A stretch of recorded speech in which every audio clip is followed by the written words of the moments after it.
لمني بيتك انت يا يترفوا لتكازي وعلنا كنفلت ندلدو ክርስቲያናዊ ህይወትና ስለውጥ ክንረክብ እንደልዶ ቅድምና ምድቃሲ ሓንቲ ጽሕፍቲ ዘንበብ ኮና የቦና ቅዱስ አርሳኒዮስ ሸርሕ ገብረልኩም ማለት እዩ። ክብራን ፍትዋትን ተኸታተልቲ ናይ ማዕድ ዩቲዩብ ቻናል ሰላምታ ከዓ ኣይረሳዕኹን እየ። ሓደሽትን ዝመጻኹም ነዚ ቤት ሰብስክራይብ እንዳገበርኩም ከምዚ መንፈሳዊ ዝኾኑ ሓሳባት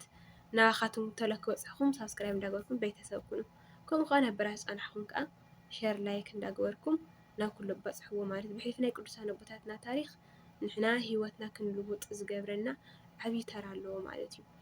ጌታዬ ሆይ ውዕለይ ንገረኒ ንብል ናይ ቅዱስ አርሳኒዮስ ጸሎት ንዓና ከኣሎም ከምኡ ክንብል ከም ዘለና እዩ ዘመልክት ማለት እዩ። ናብ ኣከብለኩም እንተኾይና ሓብለታት ሓደ መዓልቲ ኣቦና ቅዱስ አርሳኒዮስ ኣብ ገዳም እዩ ዝነብር ኣብ ዳንጉስ እዩ ዝነብር ዝነበረ ማለት እዩ። ካብቲ ዳንጉስ ወፂኡ ግና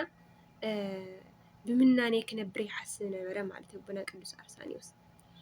ካብኡ እግዚአብሔር አምላኽ ዝለመኖ ነገር ኣሎ። ጌታ ሆይ አርሳኒዮስ ታይደሊኻ መበል ካልኣይ ጌታ ሆይ አርሳኒዮስ ታይደሊኻ መበል ሳልሳይ ጌታ ሆይ አርሳኒዮስ ታይደሊኻ ኣቦና ቅዱስ አርሳኒዮስ ከዓ ጌታ ሆይ ውለይ ንገረኒ ወይ ከዓ ውዕለይ ንገረኒ ከም ዝበለ ማለት እዩ። ውዕለይ ንገረኒ ዓብዪ ነገር እዩ በእውነት ውዕለይ ንገረኒ ማለት እዩ። ኣቦና ቅዱስ አርሳኒዮስ ውዕለና ብዙሕ ነገር ከም ዘሎ ማለት እዩ። እዞም ቅዱስ ኣቦ ከዓ ዳንጉስ ዝነብሩ ስለ ዝነበሩ ምንኩስና ከዓ ከመይ ምዃኑ ማለት ክርስቲያናዊ ህይወት ንሕና ከዓ ኣለና እየ ደኣ እምበይ ከመይ ዓይነት ክንነብሮ ከም ዘለናስ ኣይፈለጥናየ ከመይ ማለት እዩ። እና እዞም ቅዱስ ኣቦ እዚኣ ከዓ ምንኩስና ክምንኩሱ ደኣ እዮም ደልዮም እኒአው ስለ ምንኩስና ደኣ እዩ እውቀት እኒኦም እምበይ ከመይ ክነብርዎ ከም ዘለዎም ይጠፍኦም ነይሩ ማለት እዩ። ካብኡ ጌታና መድሓኒ የሱስ ክርስቶስ እንታይ ይመልስሎም ማለት እዩ። ሓደ ቦታ ምረጽ፣ ካልኣይ ካብቲ ዘለኻዮ ውፃእ፣ ሳልሳይ ዝምታ ምረጽ ወይ ከዓ ሱቕ በልዎ ሱቕ በል። አርሳኒዮስ ከዓ ኣቦና ቅዱስ አርሳኒዮስ ከዓ ንነዊሕ ዓመታት ብስቕታ ይነብሩ ከም ዝነበሩ ማለት እዩ። እንደውም ካብኦም ሓንቲ ዝተምሃርናያ ብሂል ኣበው ብዙሕ ብምዝራበይ ብዙሕ ተጣዓስኩ ስቕ ብምባለይ ግን ተጣዒሰ እኳ ይፈልጥ እዩ ከም ዝበሉ ማለት እዩ። ኣብ ስቕታ ብዙሕ ነገር ኣሎ ማለት እዩ። እዞም ቅዱስ ኣቦ ከዓ ብስቕታ ከዓ በቑዕ እዩ ዘለና ማለት እዩ። ብስቕታ ናብ ብቕዓት በፅሑ ስቕ ክትብል ከለኻ ንውሽጢኻ ኢኻ ትምልከት ማለት እዩ። ስቕ ኣብ ዝበዝሕካሉ ሰዓት ስቕታ ኣብ ዝገበርካሉ ሰዓት ውሽጢኻ ንኸድ ውሽጥና ከዓ እንታይ ንገብር ኣለና ናበይ ንኸድ ኣለና ፅባሕ እንታይ ኢና ንኾን እግዚኣብሔር ኣምላኽ ዘርሕቐና ኣለታ እዩ ምስ እግዚኣብሔር ከይንነብር ዝገብረና ዘሎ ጉዳይ እንታይ እዩ እግዚኣብሔር ኣምላኽ እንሕዝኖ ዘለና ብምንታይ ምኽንያት እዩ እንዳበልና ውሽጥና ክንምልከት ይገብረና። እንድሕር ስቕ ንብል ኮይና ጫውጫውታ ዘይብሉ ወይ ከዓ ስኢልካ ስልኪ 24 ሰዓት ድሕር ዘይምዕላል ኮይኑ ውሽጥኻ ናይ ምምልካት ዕድል ኣለካ ማለት እዩ። ውሽጥኻ ትምልከት ከለኻ ከዓ ያው በተለይ ብሕልፊ መንፈሳዊ ዝልየት ዘለና ወይ ከዓ ድኻም ዘለና ከምዚ ከማይ ማለት እዩ ተዋና ጠንቂ እድክመና ኣሎ እንታይ እዩ ክንፈልጦ ንኽእል ሱቕ ኣብ ልመረፅናሉ ሰዓት እዩ ማለት እዩ። ስቕታ ኣብ ልመረፅናሉ ሰዓት ውሽጥና እንዳተመልከትና ውሽጥና እንዳረአና ክንኸድ ከለና ከዓ በዚ ምክንያት ከዓ ድኻምና እንዳተመልከትና ንኸድ ማለት እዩ። እንታይ እምበኣይ ናይ ቅዱስ ኣቦና አርሳኒዮስ ጸሎት ጌታዬ ሆይ ውዕለይ ንገረኒ ዝብል እዩ ነይሩ ማለት እዩ። ንሕና ከዓ ክርስቲያናዊ ህይወት ብልሽውሽውሽው ኢልና እኒአ ከምዚ ከማይ ማለት እዩ። እዚኣ ተኻዲና ብቻ ንኸድ ማለት እዩ። ከምዚ ከማይ የእውነት ያሳዝናል እንግዲህ በእውነቷ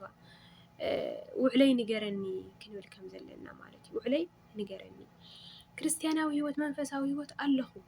ግን እቲ መንፈሳዊ ህይወት ኣካይዱ ኣይፈለጥኩወይ ከምቲ ዝግባእ ንዓኻ ከስምረካ ስለዘይከኣልኩ ጌታዬ ሆይ ኣካያይዳይ ንገረኒ። ምክንያቱ ንሕና ኣብቲ መንፈሳዊ ህይወት እንዳሃለና ኣካያይድኡ እንድሕር ዘይፈሊጥናዮ ኮይና ምንም ዋጋ የብሉ ማለት እዩ። እና ብቻ ፍልጠት ሒዝና ክንተርፍ ከለና ኣካያይድኡ እንድሕር ዘይፈሊጥናዮ ኮይና ሽግር እዩ ማለት እዩ። ለዚ ከዓ ኣቦና ቅዱስ አርሳኒዮስ ጌታዬ ሆይ ውዕለይ ንገረኒ ድምፂ ኣተልዩ የቕሬታ ማለት እዩ። ውዕለይ ንገረኒ ከም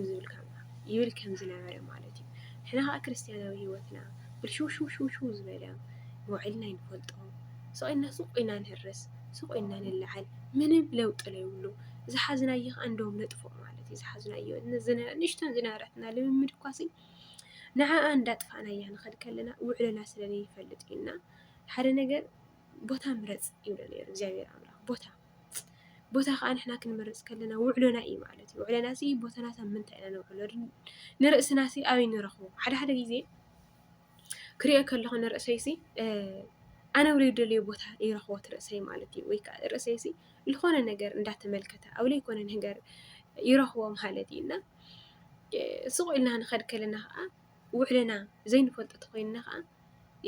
ቦታ እንድሕር ዘይንመርፅ ኮይንና ከዓ ንሕና ከዓ ሎሚ ውዕሎና ንገረና ክንብል ይግብአና እዩ ከም ኣቦና ቅዱስ ኣርሳኒዮስ ማለት እዩ ውዕሎታ እዩ ማለት እዩ ክርስቲያናዊ ህይወት እንድሕር ለይፈሊጥናዮ ስቕ ኢልና እንድሕር ንጓዓዝ ኮይንና መንገዲ ቁኑዕ እኮ እዩ እኒኦ እንድሕር መንገዲ ቁኑዕ ኮይኑ ከዓ ኣካያይዳ ንሕና ሲ ቁኑዕ መንገዲ እኮ እዩ እኒኦ ግን ኣካያይዳና ፅቡቕ እንድሕር ተዘይኮይኑ ንወድቕ ኢና ሓቂ ዶ እዚ ከዓ ክርስቲያናዊ ህይወት እዚ ሃይማኖት ቁኑዕ እዩ እኒኦ ግን ኣካያይዳና ስለለይንፈልጦ ሲና እንደ ዘፈቀደ ስለንኸድ ከዓ ንወድቕ ማለት እዩ ግን ከፍቲ ቁኑዕ ኢና ንብል ማለት እዩ ንሕና ከዓ እቲ ጸሎት ናይ ኣቦና ቅዱስ ኣርሳኒዮስ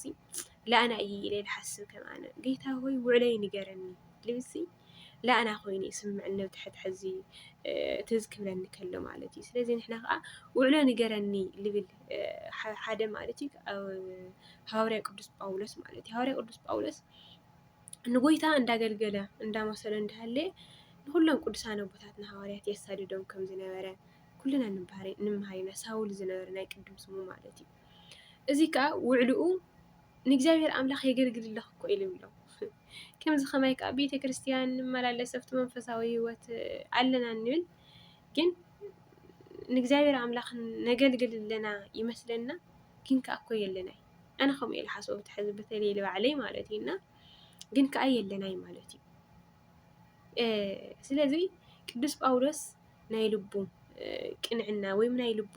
ቅንዕና ርኡ እግዚአብሔር ኣምላኽ እቲ ትክክለኛ መንገዲ ከሪኦ ብመብራቕ ገይሩ ከም ዝተርአዮ ንምሃሪና ማለት እዩ ታይብል ማለት እዩ እምበሃር ሃዋርያ ቅዱስ ጳውሎስ ዋላ ደኣ እዚ ማለት ብቕንዕና ተልዒሉ ወይ ከዓ እዚ ሃዋርያ ቅዱስ ጳውሎስ እምበሃር ዋላ ደኣ ብቕንዓት ይለዓል እምበይ ንእግዚኣብሔር ኣምላኽ ዘገልግል ዘሎ እዩ ዝመስሎ ማለት እዩና እዚ ሓንቲ ካብታ ናይ ኣቦናይ ቅዱስ ኣርሳኒዮስ ሰማዕክዎ ማለት እዩና ፍልጠት ሲ ንቕንዕና ይመርሖ እዩ ፍልጠት ንቕንዕና ይመርሖ ቅንዕና ደሞ ንፍልጠት የውርሆ ማለት እዩ ፍልጠት ንቕንዕና ይመርሖ ማለት እዩ ቅንዕና ደሞ ንፍልጠት የውርሆ ማለት እዩ ቅኑዕ ክትኮን ከለኻ እዚ ብሩህ እዩ ዝኾነ እምሮኻ ማለት እዩ ማለት እዚ ፍልጠት ደሞ ንቕንዕና ይመርሖ ማለት እዩ ፍልጠት እንዳፈለጥካ ክትኸድ ከለኻ እዚ ትክክለኛ ይኹን ሕማቕ ይኹን ፅቡቕ ይኹን እንዳመመኻ ቅኑዕ ናኸድካ ኢኻ ትኸድ ማለት እዩ በዚ ምክንያት ከዓ ንእውቀት ወይ ከዓ ንፍልጠት ከዓ ቅንዕና ከዓ የውርሆ ማለት እዩ ስለዚ እዚ ሰኣን ምፍላጥ እንገብሮ ነገር ንፈልጥ እኮ ኢና ማለት እዚ ብዛዕባ ነገር እግዚኣብሔር ብዛዕባ እግዚኣብሔር ኣምላኽ ዝነገረና ነገር እኮ ንፈልጦ እኮ ኢና ግን ከዓስ ትክክለኛ ህይወት ክንነብረሉ ከዓስ ይጠፍአና ማለት እዩ በዚ ምክንያት ከዓ ኣቦና ቅዱስ ኣርሳኒዮስ ጌታዬ ሆይ ውዕለይ ንገረኒ ዝበለ ማለት እዩና ተሓፃር እዚኣ ዝኾነት ግና ካብ ህይወትና ብዙሕ ነገር ክትልውጠልና ትኽእል ካብዞም ሳይኮሎጂ ማለት ሳይኮሎጂ ኣይደግፎይ ማለት ኣይኮነይ يعني ዝተወሰነ መልክዕ ጥቕሙ እኳ ተለሎ ብዝያዳ ግን መፅሓፍ ቅዱስና እኒአና ማለት እዩ ውዕለኻ ክስተኻኸለልካ ግዜኻ ኣጠቓቕማ እዚኣ ክትገብር እኒአካ 5 ነገራት 6 ነገራት ይብልኻ ናማን እየ ቦታትና መፂኻ ክኣስኽን ልበለ ማለት እዩ ጌታዬ ሆይ ውዕለይ ንገረኒ ልብል ናይ ቅዱሳን ቦታትና ህይወት ተጠቒምናሉ ብዙሕ ረብሓ ኢና ንረኽበሉ እንደውም ሓንቲ ካብ ናይ ኣቦና ቅዱስ ኣርሳኒዮስ ተጠቐምክልና ብሂል ኣበቦምሲ ሓደ ቅዱስ ኣቦ ናብኦም መፂኡ ሓደ ወዶምሲ ኣቦይ ምስ ደቂ ሰባት ብኸመይ ክነብር ይብሎም ማለት እዩ እዞም ቅዱስ ኣቦ ከዓ ኣቦና ቅዱስ ኣርሳኒዮስ ማለት እዩ ምስ ሰብ ክትቀርብ ከለኻ የመናኻ ኣይትቕረብ የመና አይትርሐቅ ኢሎም ማለት እዩ ኩሉ ወየ ናሰብ ስለ ዝኾነ ናሰብ ኩሉ ወየ ስለ ዝኾነ ተቃረብካዮ ወዮ ተረሓቅካዮ ወዮ ስለ ዝኾነ ብመጠኑ ንቡር ማለት እዩ ካለ ይባሃላ ብመጠኑ ንበር ንሰብ የመናም ኣይትርሓቆ የመናም ከዓ ኣይትቕረቦ ኢሎም ምዕዳና ምኽሪ ከም ዝሃብዎ ማለት እዩ ክብራንን ፍትዋትን ተኸታተልቲ ናይ ማኣዲ ዩቱብ ቻናል ፕሊስ ፕሊስ ሸር በልዎ ማለት እዩ ሸር ኣይትገብሩ እዚ ዩቱብ ይቐዝቅዝ ኣሎ ማለት እዩ ናታትኩም ሸር ስለለይ ትብልዎ እዩ እና ሸር በልዎ ኢኹም ናብ ኣሕዋትኩም ዝጠቅም እንተኾይኑ ብካሊእ ትሕዝቶ ሳብ ንራኸብ ሰላም እግዚአብሔር ኣምላኽ ስኩላትና